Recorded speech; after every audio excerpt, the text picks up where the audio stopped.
देखेंगे कि कैसे एक प्यासी लड़की अपने भाई को अपने साथ सोने के लिए सेड्यूस करती है और इस लड़की ने अपने भाई से एक राज भी छुपाया होता है। और ये राज क्या होता है हम इस वीडियो में देखेंगे। इस मूवी का नाम है नताशा और इसे IMDb पर रेटिंग मिली है 6.1। फिल्म की शुरुआत में हम देखते हैं मार्क को, जो 16 साल का होता है और अपने दोस्तों के साथ पार्टी करता है। पार्टी करने के बाद मार्क अपनी एक दोस्त के साथ इंटीमेट भी होने वाला होता है, पर वो लड़की उसे रोक देती है। यानी फिल्म की शुरुआत में ही बंदे का कट जाता है। इसके बाद मार्क सभी संस्कारी लड़कों की तरह घर जाकर पोर्न देखता है और रात में हिलाने के बाद सो जाता है। अगले दिन मार्क की मॉम उसे जगाती है और उसे बताती है कि उसके अंकल आज उन लोगों से मिलने आने वाले हैं। बाद में मार्क के अंकल अपनी होने वाली वाइफ जीना के साथ उनके घर पर आते हैं। जीना असल में रशिया से आती है। जब वो सब लोग एक साथ बैठकर लंच कर रहे होते हैं तब मार्क का ध्यान बार बार जीना के ब्रेस्ट पर ही जाता है। बाद में मार्क की सिस्टर मार्क को बताती है कि कैसे सबका ध्यान बार बार जीना के ब्रेस्ट पर ही जा रहा था। उसने आज बहुत रिवीलिंग कपड़े पहने थे, पता नहीं वो कैसे टाइप की औरत है। तभी उनकी मॉम वहां पर आती है और कहती है कि शायद ये रशिया का फैशन होगा, इसमें शायद जीना की कोई गलती नहीं और शायद रशिया की लड़कियां वैसी ही होती है। जीना की इसके पहले भी एक शादी हो चुकी होती है और उसकी पहली शादी से उसकी एक बेटी भी होती है, जिसे लाने के लिए जीना वापस रशिया जाती है। कुछ दिनों के बाद वो सब लोग जीना और उसकी बेटी को लेने के लिए एयरपोर्ट पर जाते हैं। वहां पर मार्क मिलता है जीना की बेटी नताशा से, जो 14 साल की होती है। कुछ दिनों के बाद मार्क के अंकल और जीना की शादी हो जाती है। तब मार्क बस नताशा को ही देखते रहता है। तब नताशा वहां पर बैठकर बोर हो जाती है।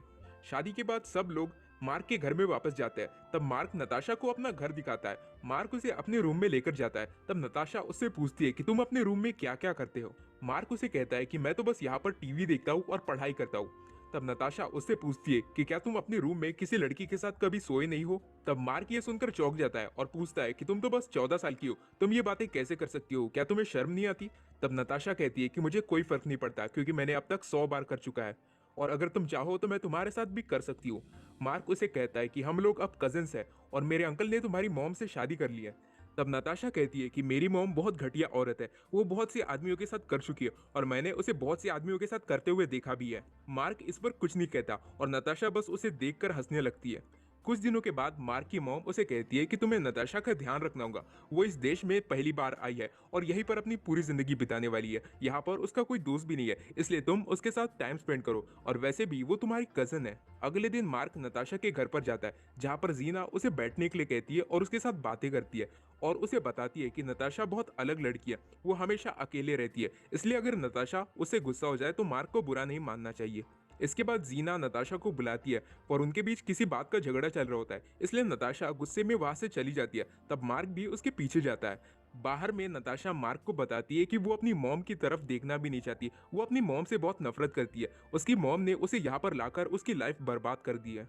इसके बाद मार्क उसे अपने दोस्त रूफस के घर में लेकर जाता है और उससे मिलने के बाद नताशा बस उसी के बारे में पूछती रहती है। तब मार्क नताशा को बताता है कि रूफस अकेला रहता है क्योंकि उसके पेरेंट्स दूसरे देश में घूमने गए हैं। इसके बाद वो लोग एक साथ लंच करते हैं और म्यूजिक भी सुनते हैं। मार्क नताशा को उसके घर तक छोड़ देता है और नताशा उससे कहती है कि कल मैं तुम्हारे घर आऊंगी। फिर हम देखते हैं कि अगले दिन नताशा मार्क से मिलने पहुंच जाती है। वो लोग कुछ देर बैठकर बातें करते हैं और मार्क उसे बताता है कि वो कौन सी बुक पढ़ रहा है। इसके बाद वो लोग साइकिलिंग करने बाहर जाते हैं। फिर हम देखते हैं कि मार्क अपने दोस्तों के साथ मिलकर मैरिजुआना यानी कि गांजा बेचता है और इस बारे में नताशा को पता चल जाता है और वो उससे पूछती है कि क्या मैं भी थोड़ा सा मैरिजुआना स्मोक कर सकती हूँ। अगले दिन नताशा फिर से उसके घर पर जाती है। तब मार्क उसके लिए थोड़ी सी वीड लेकर आता है और पहले वो खुद स्मोक करता है और फिर नताशा को भी अपने साथ स्मोक करवाता है। फिर नताशा मार्क की परमिशन को लेकर उसके लैपटॉप को शुरू करती है, पर तभी लैपटॉप में अचानक से पॉर्न वीडियो शुरू हो जाती है जो मार्क बंद करना भूल गया था और ये देखकर नताशा को बड़ा मजा आता है। तभी नताशा लैपटॉप को लेकर मार्क के पास आती है और उसे कहती है कि मैं तुम्हें कुछ दिखाना चाहती हूँ। फिर नताशा उसे अपनी खुद की न्यूड फोटोज दिखाती है और बताती है कि वो खुद भी पॉर्न वीडियोस बनाती है।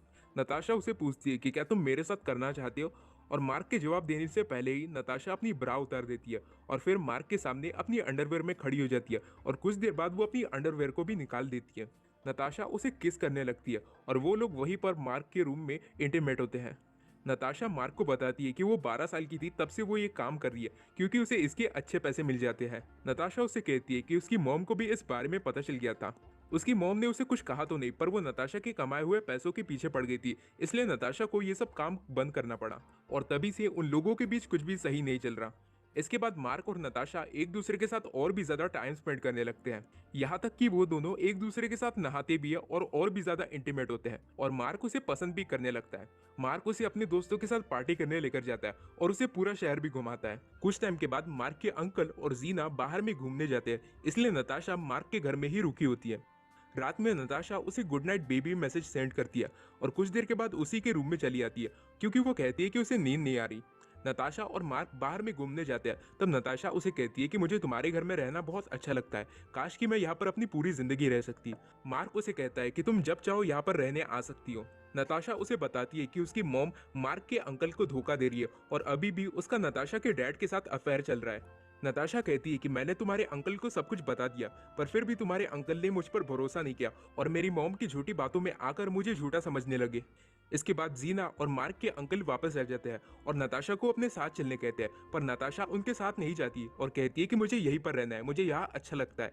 तब जीना उससे कहती है कि मुझे पता है कि तुम्हें ये जगह क्यों पसंद है और मुझे ये भी पता है कि तुम इस लड़के के साथ क्या क्या करती हो।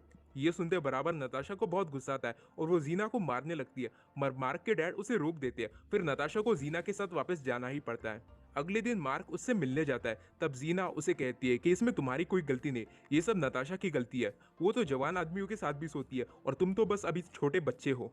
जीना मार्क को कहती है कि तुम यहाँ से चले जाओ और उसे नताशा से मिलने भी नहीं देती है और दरवाजा बंद कर देती है। कुछ टाइम के बाद नताशा देर रात को मार्क के घर में अपना पूरा सामान लेकर पहुंच जाती है और उससे कहती है कि वो फ्लोरिडा के लिए निकलने वाली है और क्या मार्क भी उसके साथ चलना चाहेगा।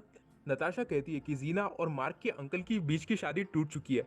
मेरी मॉम ने तुम्हारे अंकल को छोड़ दिया है और ये सब मेरी वजह से हुआ है, क्योंकि मैं जानबूझकर तुम्हारे अंकल के साथ सोई थी ताकि उन दोनों के बीच झगड़ा हो जाए और वो लोग एक दूसरे से अलग हो जाए, क्योंकि मैं अपनी मॉम के हाथों तुम्हारे अंकल की लाइफ को बर्बाद होते नहीं देखना चाहती थी।